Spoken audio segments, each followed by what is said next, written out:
Bismillahirrahmanirrahim. Assalamualaikum warahmatullahi wabarakatuh. Mekatur merupakan Biro Umroh Haji Khusus berpengalaman di mana kami telah memberangkatkan ribuan jamaah, baik umroh maupun haji.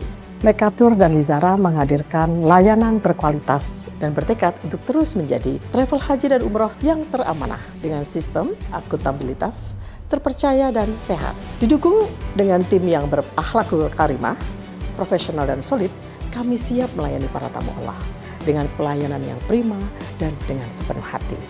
Dan pastinya dengan pembimbing dan mutawif yang berpengalaman dan profesional. Mekatur dan Lizara selalu berkomitmen penuh dengan pelayanan terbaik, berlandaskan syariat Islam dengan menyediakan fasilitas premium, terpercaya dan terjangkau, berupa hotel yang dekat dengan Baitullah, kemudian jadwal penerbangan yang pasti, manasik di gedung sendiri, dan kami juga terdaftar di Kemenak, bersertifikat IATA, dan pasti tergabung dalam asosiasi terbesar di Indonesia, yaitu Asosiasi Ampuri.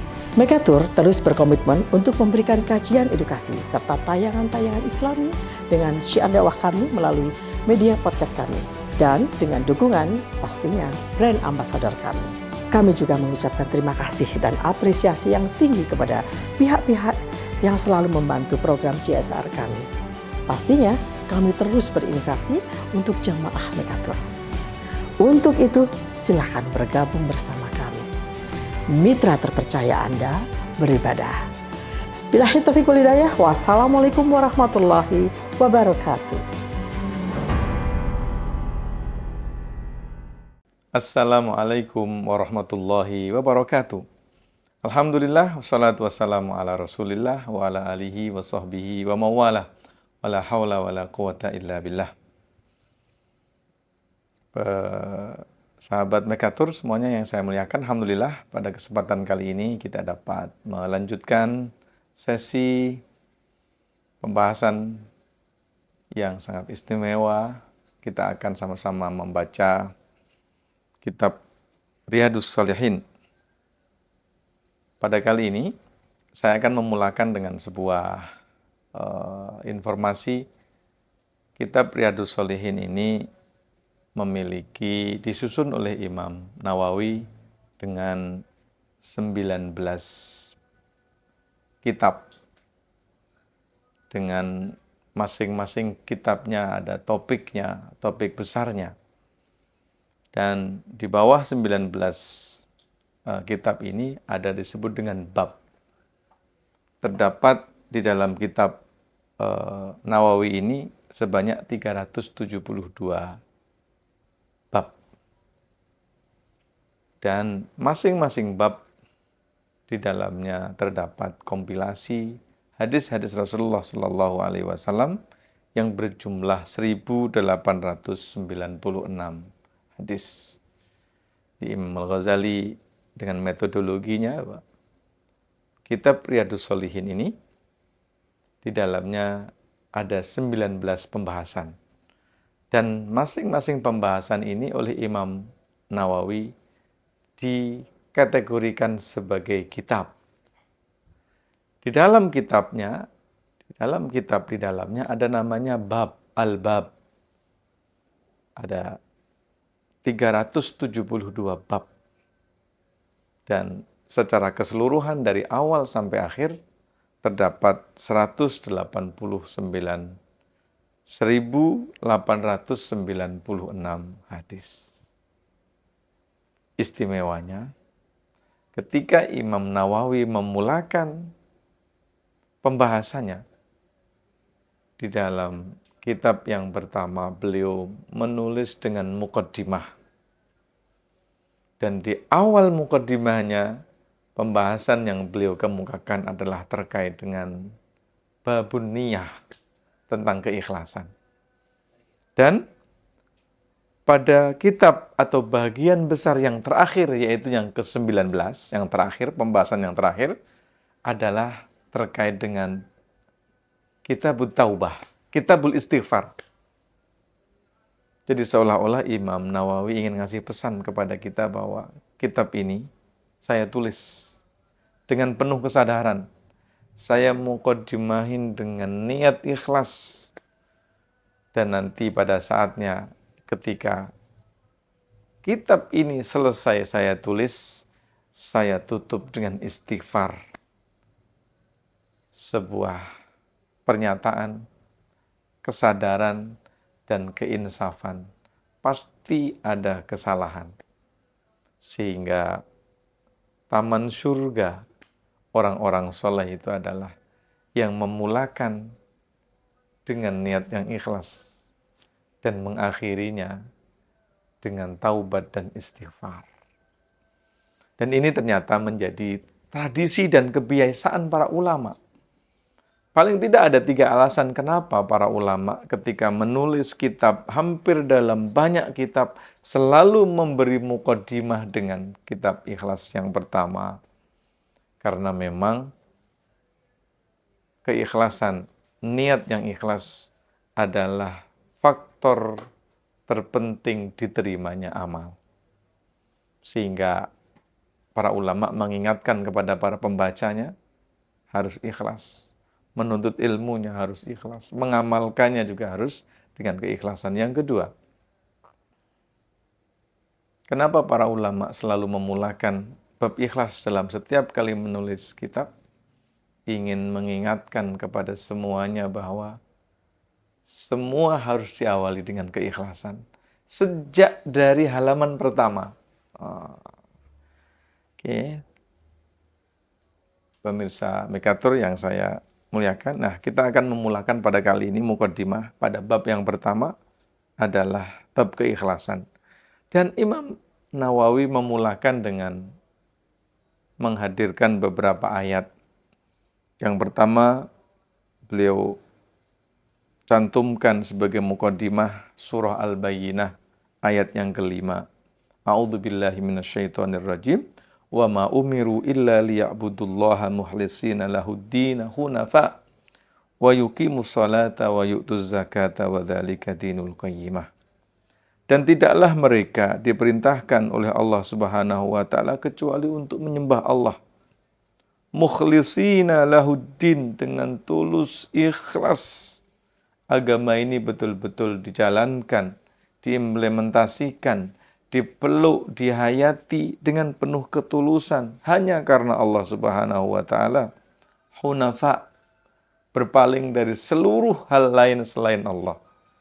Jadi perkataan hunafa itu pada artinya adalah condong, bengkok. Bagaimana mungkin ini kemudian dimaknai dengan lurus? Iya, pada saat masyarakat rusak, maka siapa yang lurus dengan agama, maka dia disebut dengan bengkok. Bengkok dari kemusyrikan, bengkok dari kemaksiatan, bengkok dari kejahatan, bengkok dari fahaman yang salah, bengkok dari kesesatan. Sehingga dia dimaknai dengan lurus. Wa yuqimus shalah. Pertama yang disebut selepas ikhlas adalah salat. Kenapa? Karena memang salat adalah benteng terakhir orang Islam. Pada saat kita salat, sejatinya kita sedang puasa. Karena pada saat salat kita tidak diperkenankan untuk makan dan minum. Pada saat salat sesungguhnya kita sedang berzakat. Karena inti daripada zakat adalah pembersihan. Dan pada saat salat kita membersihkan jiwa kita, meninggalkan waktu yang memungkinkan ada potensi keuntungan, dan pada saat salat sejatinya kita sedang memenuhi panggilan Allah. Bukankah haji juga demikian? Sehingga salat disebut oleh Allah Subhanahu wa taala sesaat selepas beliau membahas tentang ikhlas. Ayat yang kedua yang dikemukakan oleh Imam Nawawi adalah surah Al-Hajj ayat 37, la yanalallaha luhumuha wala dima'uha walakin yanaluhu taqwa minkum. Sejak zaman dahulu penyembelihan hewan seringkali menjadi simbol, menjadi festivalisasi penghambaan. Dan Allah kemudian mengingatkan bahwa dari seluruh proses penyembelihan itu, yang akan sampai kepada Allah Subhanahu wa taala adalah keikhlasannya. Yang sampai kepada Allah adalah ketakwaannya. Dan ternyata Masya Allah Subhanallah, peristiwa penyembelihan dan kemudian memberikan hewan kepada zat yang dinilai kuat bukan hanya sejak zaman dahulu. Sampai saat ini pun rupanya ada orang menyembelih, dipersembahkan kepada anu, kepada anu, kepada anu. Dan Allah ingatkan, la yanalullah luhumuha wala dima'uha walakin yanaluhu taqwa. Dan terakhir, Imam Nawawi menyebut satu ayat dari surah Al-Imran ayat ke-29. Allah berfirman, kul in tukhfu ma fi sudurikum aw tubdu ya'lamullah. Sama saja bagi Allah. Kamu sampaikan ataupun tidak. Kamu nyatakan atau kami sembunyikan. Sehingga orang yang ikhlas adalah orang yang paling tenang, paling bahagia menjalani kehidupan. Karena sejatinya bagi dirinya sama saja. Amalan dia lakukan dengan terang-terangan ataupun sembunyi. Ia tampakkan atau ia sembunyikan di dalam dada, semua Allah ketahui. Dan oleh karenanya orang ikhlas, dia akan melakukan amal kebaikan dalam segala situasi tanpa mengenal waktu. Yang ia pastikan adalah kapan amal itu harus dilakukan dengan terang-terangan dan kapan harus dilakukan secara sembunyi-sembunyi. Mudah-mudahan awal yang baik akan menjadi kenyataan pada saat kita mulai dengan ketulusan, keikhlasan, dan tidak memiliki kepentingan apapun, interest apapun, kecuali ridha Allah Subhanahu wa ta'ala. Mudah-mudahan Allah menganugerahkan kepada kita keikhlasan, ketulusan, dan kesabaran di dalam melaksanakan agama. Sahabat Mekatur, jangan kemana-mana, tetap di program Riyadhus Shalihin bersama Mekatur selepas pariwara berikut ini. دي قصة حب على شاطئ الهوى يقبل حكاية قلب أبطالها ناس سوا في حالة منديت وياه حسيت أجمل إحساس أحلى كلام بالعين قلنا لبعضنا نحكي قلوبنا حنين ونسينا نفسنا ونسينا كل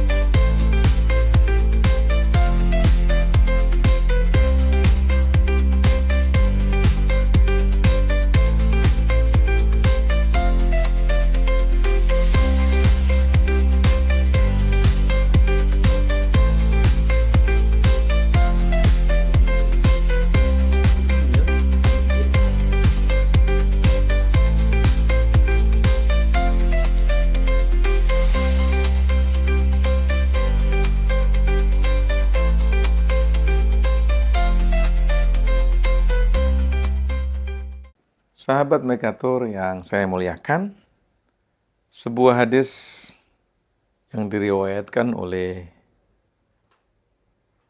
Umar ibn Khattab.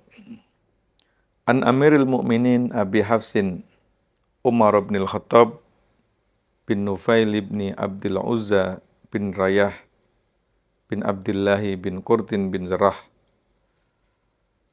radhiyallahu anhu. Dalam hadis ini, Umar bin Khattab menyampaikan kepada kita dengan satu hadis yang amat masyhur. Kata beliau, Sami'tu Rasulullah sallallahu alaihi wasallam yaqulu. Umar bin Khattab mendengar hadis ini dari Rasulullah sallallahu alaihi wasallam bahwa Nabi bersabda, Innamal a'malu binniyat. Sesungguhnya amal-amal perbuatan itu binniyati, dengan niat-niat. Ini artinya bahwa setiap amalan yang dilakukan itu memiliki motif dan niat. Ini artinya bahwa ada satu amalan yang dilakukan oleh banyak orang, tetapi mungkin masing-masing orang memiliki niat yang berbeda-beda. Ini juga berarti bahwa kualitas sebuah amalan ditentukan oleh niat. Ini berarti juga diterima tidaknya suatu amalan juga ditentukan pada kualitas niat yang dipasang oleh pelakunya. Ini menandakan bahwa sesungguhnya niat menjadi kunci utama diterima atau tidak diterimanya sebuah amalan. Wa innama likulli imri'in ma nawa, dan sejatinya dan sesungguhnya setiap orang itu memiliki niat. Oleh karenanya ada sebuah ungkapan yang amat menarik. 9 tangisan itu memiliki 10 jenis. 9 dari 10-nya adalah tangisan bukan untuk Allah. Sementara tangisan yang untuk Allah hanyalah 1. Ini menandakan bahwa sesungguhnya seseorang itu akan mendapatkan pahala. Diterimanya amal atas amalannya adalah bergantung pada niat. Ketika seseorang memiliki niat untuk melakukan kebaikan, tulus, ikhlas hanya kepada Allah Subhanahu wa Ta'ala, maka ia pun akan mendapatkan pahala dari diterimanya amal. Dan sejauh mana kualitas pahala yang ia dapatkan bergantung pula pada sejauh mana kualitas niat yang telah dipasang. Sebaliknya, orang-orang yang memiliki niat yang bukan karena Allah, karena kepentingan keduniaan, karena kemasyhuran, karena pujian, karena apresiasi, karena dunia yang lain, maka ia pun akan mendapatkan sebagaimana yang akan dia niatkan. Dalam konteks fikih, sahabat Mekatur semuanya yang saya hormati, para ulama memiliki beberapa pandangan. Yang pertama misalkan, perbuatan-perbuatan yang menjadi wasilah, perbuatan-perbuatan yang menjadi syarat, itu tidak semestinya diniatkan. Contoh, ketika wudhu, itu menjadi syarat diterimanya sholat, maka tidak semestinya wudhu itu harus diniatkan. Meskipun demikian, sebahagian ulama yang lain, misalkan seperti Imam Syafi'i, Imam Maliki, dan Imam Hambali, setiap amalan itu harus diniati. Tidak memperhatikan apakah itu amalan syarat, amalan wasilah, ataupun amalan tujuan utamanya. Ya, sementara ulama Imam Hanafi misalkan mengatakan bahwa sebuah amalan yang harus diniati itu adalah amalan yang maksud. Misalkan apa? Salat. Salat itu amalan berdiri. Dan oleh karenanya yang harus diniati adalah amalan salatnya. Sementara amalan wudhunya, amalan mandi janabatnya, amalan mengangkat najisnya, itu tidak perlu niat. Nah, sehingga para ulama fikih memiliki perspektif yang sedemikian. Kewajiban itu dilakukan tidak harus diniati. Contoh misalkan membayar hutang. Bayar hutang itu sebuah kewajiban. Jadi kamu niati atau enggak kamu niati. Kalau uang itu diberikan tanpa niat sekalipun maka sah bayar hutangnya. Nah, tapi yang menjadi penting bahwa amalan kita ini akan ditentukan pada sejauh mana niat itu. Nah, oleh karenanya maka ada istilah namanya niyatut ta'yin wa niyatul qasdi. Yang disebut dengan niyatul qasdi itu adalah niat untuk siapa amal ini kita lakukan. Pasti untuk Allah. Tetapi juga ada namanya niyatut ta'yin. Niyatut ta'yin itu adalah niat terkait dengan tipe jenis. Ketika kita masuk ke dalam masjid, ada orang pertama sholat 2 rakaat. Ada orang kedua sholat pun 2 rakaat. ada orang ketiga pun 2 rakaat. Siapa yang mengetahui jenis sholat yang dilakukan oleh orang tersebut kecuali Allah, selain Allah, maka yang bersangkutan, apakah dia ini sholat tahiyatul masjid? Apakah dia ini sholat qabliyah? Atau dia ini sholat toharoh misalkan? Nah, disinilah maka kemudian setiap kita perlu memasang niat. Apakah 2 rakaat yang saya lakukan ini adalah sholat tahiyatul masjid, ta'yinnya? Apakah sholat 2 rakaat yang saya lakukan ini adalah sholat bainal wudhu'ain, setelah wudhu, ya, setelah wudhu itu ada sholat 2 rakaat, atau yang saya lakukan 2 rakaat ini adalah sholat qabliyah. Siapa yang tahu ini? Bagaimana menentukannya? Yang menentukannya adalah niat yang dipasang. Faman kanat hijratuhu ilallahi wa rasulihi. Barang siapa yang hijrahnya ia lakukan menuju Allah dan juga untuk Rasulullah, fa hijratuhu ilallahi wa rasulihi, maka hijrahnya pun akan sampai kepada Allah, akan sampai kepada maksud mengikuti perintah Rasulullah sallallahu alaihi wasallam. Wa man kanat hijratuhu lidunya yusibuha aw imra'atin yankihuha. Adapun orang-orang yang melakukan hijrah demi untuk tujuan dunia yang ingin dia gapai atau perempuan yang ingin ia nikahi, fa hijratuhu ila ma hajara ilaih, maka hijrahnya, status hijrahnya, nilai hijrahnya, kedudukan hijrahnya sesuai dengan apa yang ia niatkan. Sahabat Mekatur, kisah menarik sebagai setting historis terjadi ketika Rasulullah Sallallahu Alaihi Wasallam meminta kepada para sahabat, menyuruh kepada para sahabat dan mengarahkan para sahabat untuk hijrah meninggalkan Mekah kepada Madinah. Ternyata ada salah seorang dari sahabatnya yang mengikuti membersamai hijrah menuju Madinah bukan karena Allah, tapi karena ada seorang perempuan yang ia taksir untuk ia nikahi.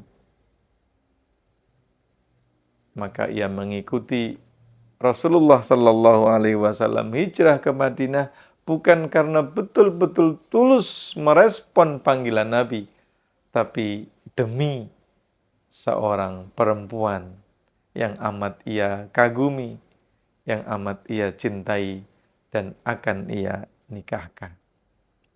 Sahabat Mekatur, Rasulullah menegur sahabat tersebut dan tegurannya direkam oleh Umar bin Khattab sebagaimana yang disebutkan di dalam hadis tersebut. Ini menandakan bahwa niat akan menjadi penentu sebuah amalan diterima atau tidaknya. Bahkan ia akan menjadi penentu kualitas sebuah amalan yang ia lakukan. Sahabat Mekatur yang saya muliakan, hadis yang kedua diriwayatkan oleh Ummul Mukminin. Wa an ummil mu'minina Ummi Abdillah Aisyah radhiyallahu anha qalat. Dari Ummul Mukminin, yaitu Ibunda Aisyah. Kita tahu Ibunda Aisyah tidak memiliki anak, tetapi maksudnya di sini adalah bibi daripada Abdullah. Bibi dari Abdullah. Jadi mendapat gelaran Ummi Abdillah. Padahal sejatinya Sayyidah Aisyah tidak memiliki anak. Semoga Allah meridhai. Qala Rasulullah sallallahu alaihi wasallam, Rasulullah sallallahu alaihi wasallam bersabda, yaghzu jaisyul Ka'bah. Yaghzu memerangi. Siapa jaisun tentara, apa al-Ka'bata Ka'bah. Ada satu pasukan yang datang hendak memporak-porandakan Ka'bah. Fa'idha maka tatkala kanu bibaida, ketika mereka sampai pada satu wilayah kosong minal ard, sampai pada satu wilayah padang pasir tanah lapang, yukhsafu, disapu, dihancurkan, bi awalihim wa akhirihim, semuanya dihancurkan oleh Allah Subhanahu wa taala di wilayah itu.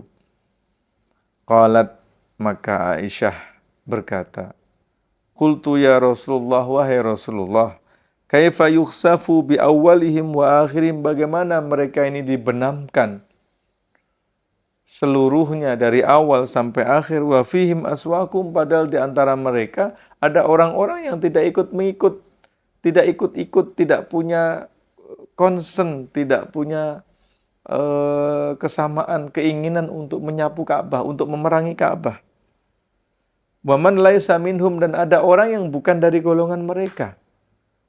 Bagaimana mereka itu?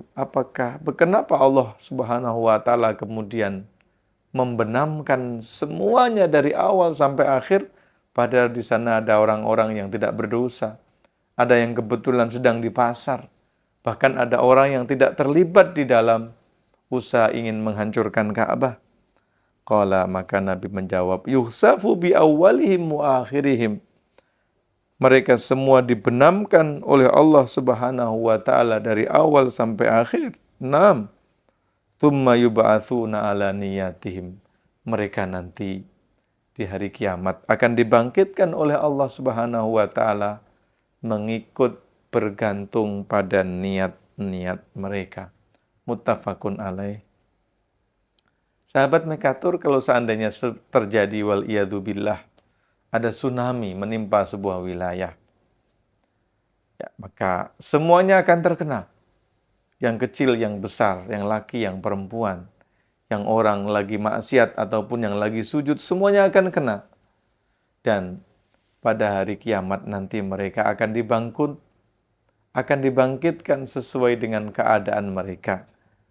Meskipun semuanya menjadi korban, tetapi nanti di hari kiamat ada yang dibangkitkan dalam keadaan bersujud, karena memang pada saat mereka dihempas oleh tsunami, ia sedang sujud. Ada pula yang dibangkitkan dalam keadaan membaca Quran, termasuk ahlul khair, karena pada saat tsunami datang menghempaskan mereka, mereka pun dalam keadaan membaca Quran. Mungkin ada pula yang menjadi korban pada saat mereka melakukan maksiat. Ada pula yang menjadi korban ternyata mereka sedang berjoget ria, bercampur lawan benis, sambil menenggak minuman yang haram. Maka mereka semuanya meskipun statusnya adalah korban, tetapi kedudukannya di mata Allah Subhanahu wa taala berbeda. Ada yang menjadi ahlul khair, ada yang menjadi ahlul syar. Bagaimana penentuan itu semuanya meskipun menjadi korban?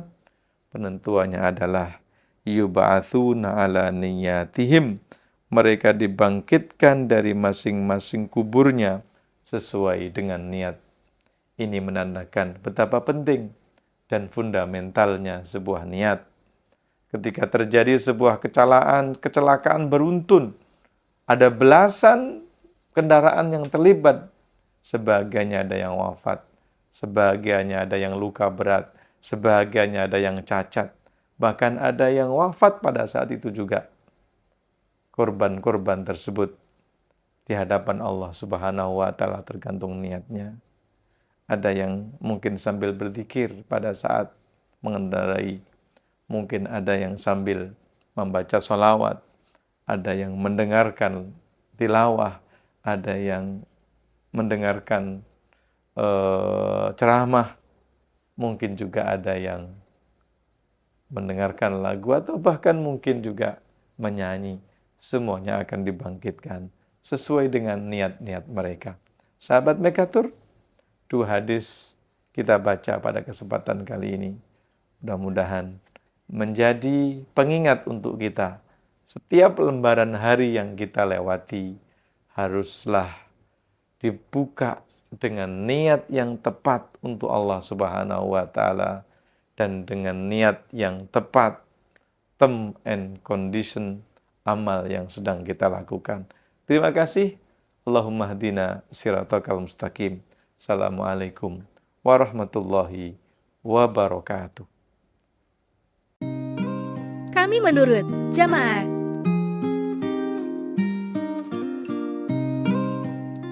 Keren banget, puas banget.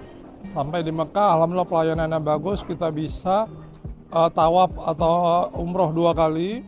Alhamdulillah, menurut saya top banget, 10 menurut saya. Alhamdulillah para tim yang membantu kami, baik Muthoib, pelayanan, cukup membantu kami dan ya bisa dihitung kalau dari poin dari 0 sampai 10 kita bisa acukan bisa sekitar 9 lah. Pelayanannya dan waktu saat tawaf, sa'i, itu benar-benar kita dijaga. Itu yang utama. Yang awalnya Pak Esu kan agak takut itu ngelepas saya yang tapi kita sangat dijaga dengan pengaturan laki di pinggir itu sangat bagus banget. Buat Bu Hanif, maju terus, tidak ada kata pantang mundur.